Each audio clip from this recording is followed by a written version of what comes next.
A soft murmur escaped my lips, a sound I rarely permitted to be heard, least of all by him.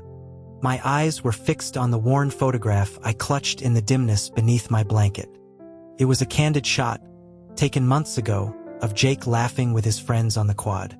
The light from my phone screen barely illuminated the features of his face, a face I found myself drawn to more with each passing day. A sudden, sharp beam of light pierced the darkness, hitting my eyes. "Ethan, you okay in there?" Jake's voice, laced with concern, instantly brought a flush to my face, a heat not entirely from the burgeoning fever. I quickly stuffed the photo beneath my pillow, the image of his open smile searing into my memory. I had been listening to him talk to a friend on the phone earlier about finding a new roommate. The thought sparked an immediate, almost frantic, resolve. I waited until he was done, then approached his desk. He looked up, surprised, as I tapped a pen gently against the wood. I asked him if he was still looking for someone to share the apartment. He nodded, a slight frown creasing his brow, as he mentioned it had been almost a year since we'd exchanged more than pleasantries despite living just down the hall in the campus apartments. I stated that I was interested in the room. Jake appeared taken aback, mentioning his late-night gaming streams and expressing concern they might disrupt my studies. I assured him it wouldn't be an issue, adding that my own nocturnal activities would likely keep me awake anyway. My expression remained neutral as I watched him, though my thoughts raced. He agreed to show me the place that afternoon. The moment we stepped through the door, I declared my satisfaction with the apartment. Jake's eyebrows knit together, a hint of confusion in his eyes as he looked at me, probably expecting a more thorough inspection. He seemed to realize I was serious when I offered to transfer the deposit immediately. I watched him open his payment app. His initial quote of $800 made me tighten my lips imperceptibly, a momentary internal calculation. I knew the rent was lower, but I decided to pay the full amount anyway. As the payment went through, I turned to leave. He called out, asking if I wasn't going to look around more. I merely said there was no need, not sparing him another glance.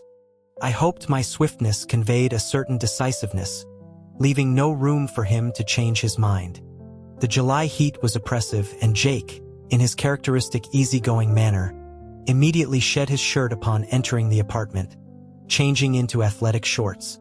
When he turned around, I found myself momentarily frozen in the doorway, a moving box clutched to my chest. He beckoned me inside, asking if I was just going to stand there. I hoped he hadn't noticed the subtle shift in my gaze. I quickly busied myself with my belongings while he headed to his room for a shower. By the time he re-emerged, I had already made my bed and organized my clothes. I could hear the shower running, indicating his own ablutions. Later that evening, the sounds of Jake's live stream filled the apartment. He was animated, narrating his gameplay with an infectious enthusiasm.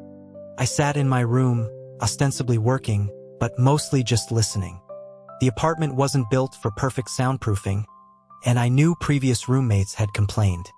Yet, I found the background noise comforting, a constant reminder of his presence. I felt a pang of something akin to contentment, a feeling I rarely indulged. The next morning, I woke early and prepared a simple breakfast. Jake, as expected, was running late for his 10:20 a.m. class. He burst into the living room, grabbing the small bag of food I'd left on the counter. He mumbled a hasty thank you, almost a genuflection, as he wolfed down a bagel while rushing out the door. In class, as the professor droned on about data structures, Jake began to nod off. Twice, the professor called on him. Each time, I quickly interjected, raising a complex question about the topic, effectively diverting the professor's attention and allowing Jake to remain seated. After class, as students swarmed towards the dining hall, Jake caught up with me, offering to buy me lunch. I agreed, asking what he had in mind. He rattled off a list of options: burgers, tacos, sushi.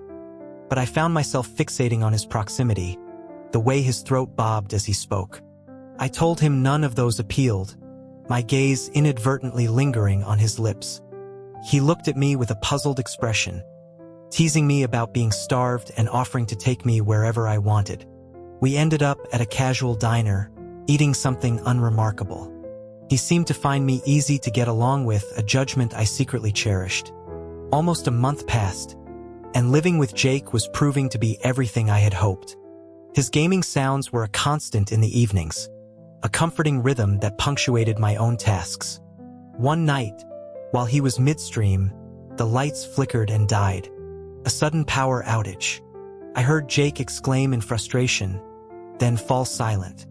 I waited, feigning sleep, though a low fever had settled in, causing me to groan softly, almost involuntarily. I heard Jake moving, then his door opening. Concern for him, perhaps, or merely an excuse to check on me.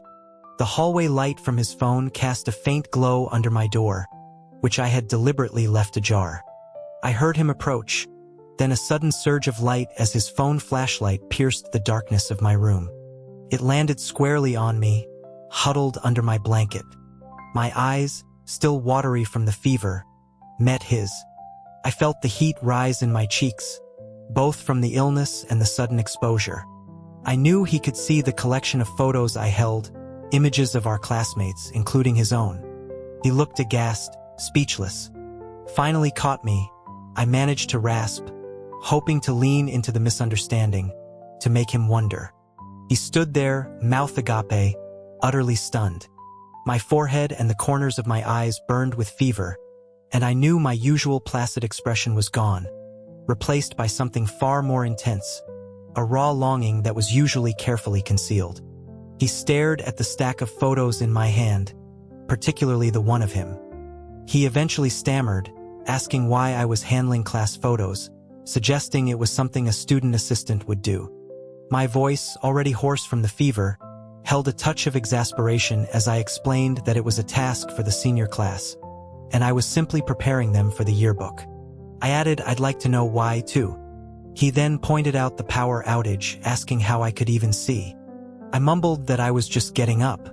He didn't seem convinced, questioning why I'd be doing such a task in bed, and why I was groaning. I confessed to the fever, the headache, the discomfort. I even teased him a little, saying I was messing with him. He still looked doubtful, but his eyes softened as he noticed the redness in my cheeks. I offered my forehead for him to check my temperature, and his gasp confirmed the severity of my fever. A wave of guilt washed over his face. He began apologizing profusely, recognizing my distress. I quietly opened my phone's flashlight, ready to resume my task. He interrupted, insisting I rest and offering to finish the tedious work in the morning. I calmly stated my temperature was only 99. 3 degrees Fahrenheit, though my body felt like it was burning hotter. He snatched the thermometer from my hand, eyes widening at the true reading. 102. 0 degrees Fahrenheit. Are you crazy? He exclaimed, his voice laced with genuine concern.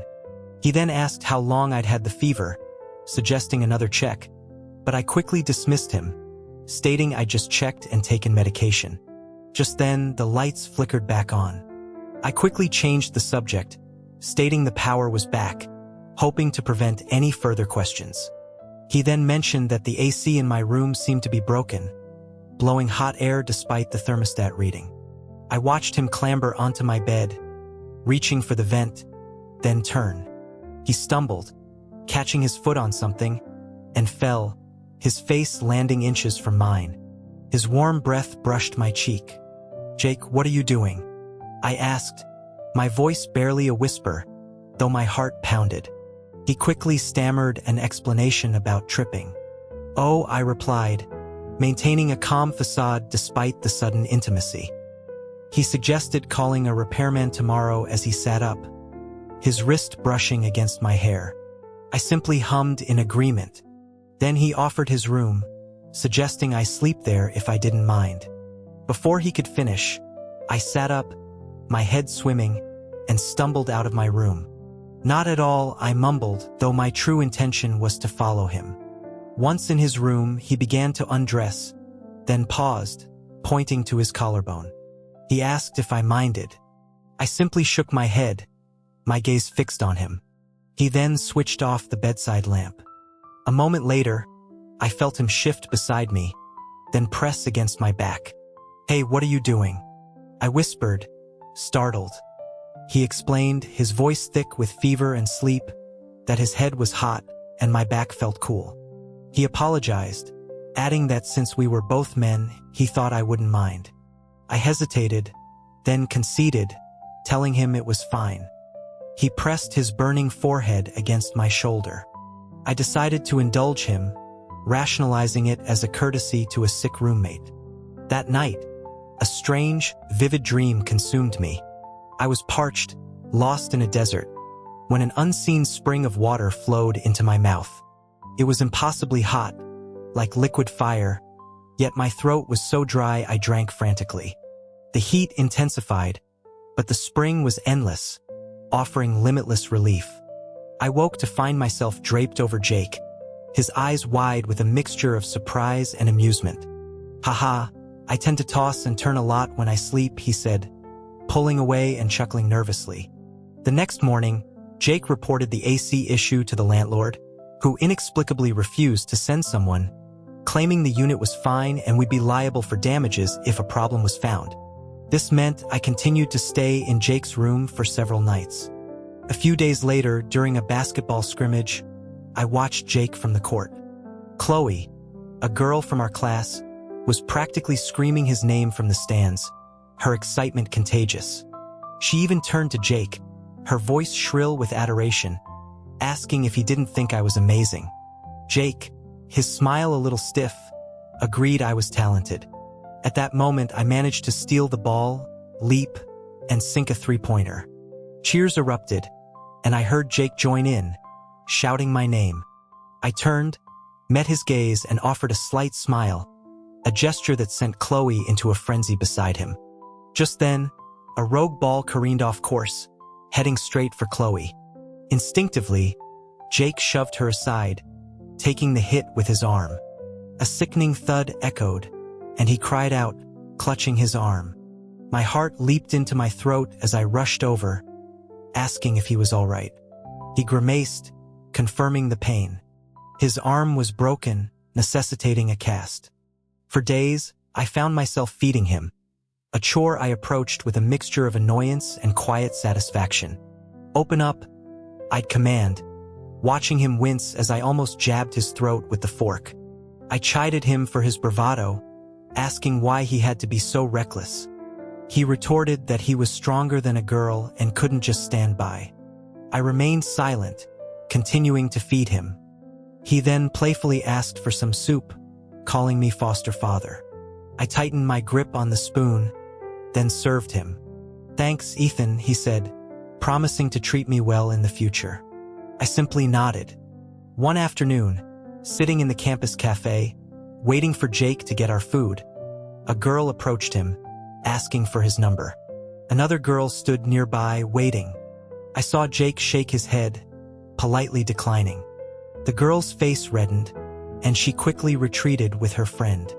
I placed our tray of food in front of him, my face a carefully constructed mask of indifference. He thanked me, still calling me foster father. I ignored the moniker, beginning to eat. He looked at me, then at the food, then back at me, silently gesturing for me to feed him. I asked what he wanted. He asked for help, and when I pressed him, he said, "With your hand." I eventually complied, instructing him to open his mouth. "Let me feed you," I murmured, a double meaning in my words that he seemed to miss, attributing it to my usual reserved demeanor. He simply chalked it up to his nerves from the past few days. That night, the dream returned, the intense heat, the endless liquid. This time, however, I was acutely aware. I opened my eyes to find Jake on top of me, his hands on my chest. "Get off me," he hissed, pushing me away. I held him closer, whispering, "What's wrong?" He repeated his demand, his voice trembling with a mix of anger and confusion. I pressed his head against my chest, holding him tight. I told him I knew he was awake when I kissed him at night. He seemed shocked, perhaps at my crudeness, perhaps at my admission. I continued, revealing I had already spoken to Chloe about the photos. He scoffed, turning his head away. I then suggested, my voice low and playful, that he punish me. He stared at me, his mind almost visibly exploding, as if I had just uttered something completely out of character. The next morning, I stirred, Jake's body still warm against mine. He tried to carefully extract himself from my embrace, mumbling about making breakfast. I just pulled him closer. "Don't move, please," I pleaded. He looked at me, his eyes wide. I then dramatically grabbed the blanket from the floor, tucking it around us. "Just a little longer," I whispered, pulling him down again. He looked terrified, practically scrambling out of bed and dressing in the living room. Later, as the class bell rang, my phone vibrated. I glanced at it, seeing a message from a contact simply named Big Spender. I quickly peeked at Jake, then typed a reply, asking when the final payment would be made. The message failed. Class started. "Put your phone away," Jake said, reaching for it. I swiftly hid it. At dinner, my phone vibrated again. Another message, this time from number 1, asking for payment, identifying herself as the girl from the cafe. I felt a surge of irritation. I hadn't even settled with the boss yet. I typed back saying it wasn't done. Number 1 immediately countered, saying she saw a red mark on my neck and demanding payment. Exasperated, I transferred $600. She replied with profuse thanks. Jake, who had been sitting patiently at the table, spoke up, noting how quickly I could type with a broken arm. I looked around for my chair, then realized what he was implying. He patted his thigh, offering it as my seat. I stared at him, bewildered, then demanded he act normally. He just continued to stare, his expression unreadable. I sighed, giving in. During lunch, I watched Jake sleep, then carefully disengaged his hand from mine and slipped into the living room. I tried calling Big Spender, but it went straight to voicemail. Was I being ghosted? A message from number 2 popped up, asking for payment for the photos, offering a discount if she could use them for play. I gritted my teeth, transferring $800, demanding she delete the photos. I tried Big Spender again, still nothing. Then number 3 messaged the guy who threw the basketball. He too wanted payment, offering a discount. I angrily transferred $300, then sent a mass message to all 3, telling them to delete my number and that our business was concluded. The Big Spender I had discovered was my own stepmother. She had somehow gotten Jake's number and contacted him, offering $5 million to seduce me. He initially thought it was a prank, but then met her outside our building. She handed him a black card. He confessed that he was swayed by the money, by the opportunity to be close to me. He then added, sheepishly, that he hadn't actually earned the $5 million for her, since he was genuinely falling for me. He thought I should be proud. I leaned my chin on Jake's shoulder as he played a game, telling him to stop talking while playing his support character. He nudged my chest with his elbow. "You're getting restless again," I murmured, then took his phone, controlling his character, leaving his hand free. "I sent you a game invite," I mumbled, but he seemed too exhausted to notice. He said something about needing to adjust my phone, but I was focused on the game. He'd been agitated lately. I knew he was considering confessing everything to me. How would he put it? "Your stepmom hired me to seduce you and I took her money, but I really like you." I knew it was likely to end badly. He was unpredictable, capable of anything. I gripped the rough twine I kept on my desk, a calming ritual. I was ready to confess too on Christmas Eve. I even had matching bracelets for us. His ankles, I thought, would look perfect with them. After class on Christmas Eve, as I was about to go to his apartment, the professor called me in. When I finally left, Jake was waiting outside the building, shivering in the December cold. Then Chloe walked out with me, talking incessantly. I noticed Jake's expression flatten. He started to turn away, then stopped, facing me again. Chloe, still talking, said, "Ethan, Jake lied to you. Those people, the girl who asked for your number, he hired them to make you jealous." She continued, "If you don't believe me, ask him yourself." I cut her off, my voice sharp. Enough, Chloe. You just said I'd be jealous if someone asked him for his number. Why do you think I'd be jealous? I answered my own question because I like him. Chloe froze, her eyes darting between us. Then she asked, disbelievingly, Ethan, are you gay? I simply told her it was none of her business and grabbed Jake's hand, pulling him away. He didn't speak the entire walk back to the apartment. Once inside, I locked the door and began to shed my coat, the heat of the confrontation still lingering. Jake sat on the sofa, hunched like a quail. Aren't you going to talk about it? I asked, pulling him into an embrace, my expression softening. He saw my lack of anger and began to recount everything. His stepmom's offer, the hired actors, his plan. As he spoke of my stepmom, my brow furrowed. But when he revealed that he knew I was kissing him every night, and that he accepted my stepmom's money, my face darkened completely. I had never spoken to him with such coldness. So, you knew I was kissing you, but you didn't push me away because my stepmom was paying you? I asked, the words sharp. He quickly denied it, insisting he was confessing because he truly liked me. He averted his gaze, nervously scratching his leg. I said nothing more, retreating to my room. It was Christmas Eve, and I felt a pang of loneliness. I knew I needed to apologize. After an hour, I emerged from my room, a bottle of red wine in hand, and knocked on his door. He opened it, looking at me. Drink? I offered. He stepped aside, letting me in, then leaned against his desk. You didn't bring any glasses. I reminded him we never used them before. He sat on the bed, and I took the chair. First sip for you, Ethan, I said, offering him the bottle. He stared at me for a long moment, then took the wine, tilting his head back to drink. A trickle of red wine ran down his chin, tracing a path along his neck, a sight that was surprisingly captivating. He then lowered his head, his voice thick with emotion. Jake, what were you thinking? Panicked. What do you mean, what was I thinking? I just like you, that's it. I told you everything. I moved closer, patting his back. But what you did, wasn't it wrong? He asked, wiping his eyes like a wounded puppy, feigning tears. I leaned in, but he turned his head away. Yes, it was wrong, I admit it, I conceded. But what do we do now? He asked, letting me decide. I foolishly suggested we pretend it never happened and just start dating. He covered his eyes, flatly refusing. No. I offered to return the money. No. All of it? No. What then? What do you want? I asked.